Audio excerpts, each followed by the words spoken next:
जय श्री राधे, हरे कृष्णा। आप सभी को रमा एकादशी की ढेरों सारी शुभकामनाएं। कार्तिक मास के कृष्ण पक्ष की एकादशी तिथि को रमा एकादशी के नाम से जाना जाता है। रमा एकादशी के दिन माता लक्ष्मी और भगवान विष्णु की आराधना की जाती है। रमा अर्थात लक्ष्मी, जो धन, सौभाग्य और शांति की अधिष्ठात्री देवी हैं। कहा जाता है कि रमा एकादशी के व्रत करने से जीव कभी कुयोनि को प्राप्त नहीं होता। रमा एकादशी का व्रत करने से समस्त पाप नष्ट हो जाते हैं। एकादशी की कथा सुनने मात्र से ही वाजपेय यज्ञ का फल मिलता है। जो फल सूर्य और चंद्र ग्रहण पर कुरुक्षेत्र और काशी में स्नान करने से, दान करने से मिलता है, वो फल भगवान विष्णु की आज के पूजन करने से सहज में ही भक्तों को प्राप्त हो जाता है। इस व्रत को करने से ब्रह्म हत्या आदि सभी पाप नष्ट हो जाते हैं। एक बार धर्मराज युधिष्ठिर ने भगवान श्री कृष्ण से कहा, हे भगवान, कार्तिक कृष्ण पक्ष की एकादशी का क्या नाम है, इसकी विधि क्या है और इसके करने से क्या फल मिलता है, सो आप कृपा करके बताइए। तो भगवान श्री कृष्ण कहने लगे कि हे धर्मराज, कार्तिक कृष्ण पक्ष की एकादशी का नाम रमा है। ये बड़े बड़े पापों का नाश करने वाली है। इसका महात्म्य मैं तुमसे कहता हूँ, ध्यान पूर्वक सुनो। हे राजन, प्राचीन काल में मुचुकुंद नाम का एक राजा था।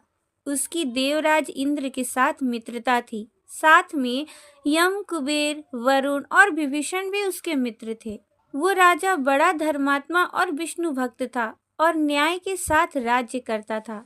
उस राजा की एक कन्या थी जिसका नाम चंद्रभागा था। उस कन्या का विवाह चंद्रसेन के पुत्र शोभन के साथ हुआ। एक समय वो शोभन ससुराल आया। उन्हीं दिनों जल्दी ही पुण्यदायिनी एकादशी अर्थात रमा एकादशी भी आने वाली थी। जब व्रत का दिन समीप आ गया तो चंद्रभागा के मन में अत्यंत सोच उत्पन्न हुआ कि मेरे पति तो अत्यंत दुर्बल हैं और मेरे पिता की आज्ञा कठोर है। दसवीं को राजा ने ढोल बजवाकर सारे राज्य में ये घोषणा करवा दी कि एकादशी को भोजन नहीं करना चाहिए। ढोल की घोषणा सुनते ही शोभन को बड़ी चिंता हुई। उसने अपनी पत्नी से कहा कि हे प्रिय, अब मुझे क्या करना चाहिए, क्योंकि मैं तो किसी भी प्रकार भूख प्यास सह ही नहीं सकूंगा। ऐसा उपाय बताओ कि जिससे मेरे प्राण बच सके, नहीं तो मेरे प्राण तो अवश्य ही चले जाएंगे। तब चंद्रभागा कहने लगी, हे स्वामी, मेरे पिता के राज्य में एकादशी के दिन कोई भी भोजन नहीं करता। यहाँ तक कि हाथी, घोड़े, बिल्ली, गौ आदि भी अन्न जल आदि ग्रहण नहीं कर सकते। फिर मनुष्य का तो कहना ही क्या है। यदि आप भोजन करना ही चाहते हैं तो किसी दूसरे स्थान पर चले जाइए, क्योंकि यदि आप यहीं पर रहना चाहते हैं तो आपको तो ये व्रत अवश्य ही करना पड़ेगा। पत्नी की बात सुनकर शोभन कहने लगा, हे प्रिय, तो मैं ये व्रत अवश्य करूंगा। फिर मेरे भाग्य में जो होगा वो देखा जाएगा। मन में ऐसा विचार कर शोभन ने एकादशी का व्रत रख लिया और वो भूख और प्यास से अत्यंत पीड़ित होने लगा। जब सूर्य नारायण अस्त हो गए और रात्रि को जागरण का समय आया, जो कि वैष्णवों को अत्यंत हर्ष देने वाला था, परंतु शोभन के लिए वो समय अत्यंत दुखदायी हुआ और प्रातः काल होते होते शोभन के प्राण निकल गए। तब राजा ने सुगंधित काष्ठ से उसका दाह संस्कार करवाया, परंतु चंद्रभागा ने अपने पिता की आज्ञा से अपने शरीर को दग्ध नहीं किया, अर्थात वो अपने पति के शव के साथ सती नहीं हुई और शोभन की अंत्येष्टि के बाद अब वो अपने पिता के घर में ही रहने लगी। रमा नाम के एकादशी व्रत के प्रभाव से शोभन मंदराचल के शिखर पर बसे हुए परम रमणीय देवपुर को प्राप्त हुआ। वहां शोभन द्वितीय कुबेर की भांति शोभा पाने लगा। राजा मुचुकुंद के नगर में सोमशर्मा नाम से विख्यात एक ब्राह्मण रहते थे। वे तीर्थ यात्रा के प्रसंग से घूमते हुए कभी मंदराचल पर्वत पर गए। वहां उन्हें शोभन दिखाई दिया। राजा के दामाद को पहचान कर वे उनके समीप गए। शोभन भी उस समय द्विश्रेष्ठ सोमशर्मा को आया जान शीघ्र ही आसन से उठकर खड़े हो गए और उन्हें प्रणाम किया। फिर क्रमशः अपने ससुर राजा मुचुकुंद का, प्रिय पत्नी चंद्रभागा का तथा समस्त नगर का कुशल समाचार पूछने लगा।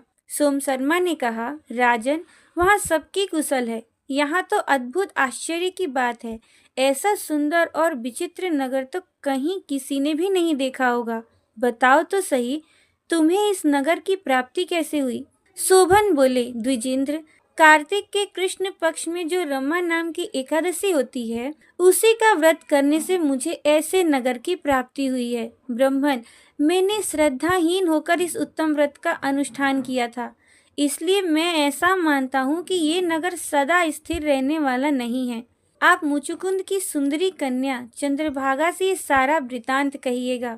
शोभन की बात सुनकर सोम शर्मा ब्राह्मण मुचुकुंदपुर में गए और वहां चंद्रभागा के सामने उन्होंने सारा वृतांत कह सुनाया। सोम शर्मा बोले, सुबह मैंने तुम्हारे पति को प्रत्यक्ष देखा है तथा इंद्रपुरी के समान उनके दुर्धर्ष नगर का भी अवलोकन किया है। वे उसे अस्थिर बतलाते थे, तुम उसको स्थिर बनाओ। चंद्रभागा ने कहा, ब्रह्मर्षि, मेरे मन में पति के दर्शन की लालसा लगी हुई है, आप मुझे वहां ले चलिए। मैं अपने व्रत के पुण्य से उस नगर को स्थिर बनाऊंगी।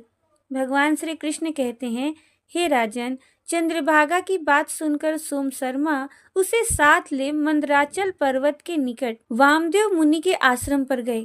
वहां ऋषि के मंत्र की शक्ति तथा एकादशी सेवन के प्रभाव से चंद्रभागा का शरीर दिव्य हो गया तथा उसने दिव्य गति प्राप्त कर ली। इसके बाद वो पति के समीप गई। उस समय उसके नेत्र हर्षोल्लास से खिल रहे थे। अपनी प्रिय पत्नी को आई देख शोभन को बड़ी प्रसन्नता हुई।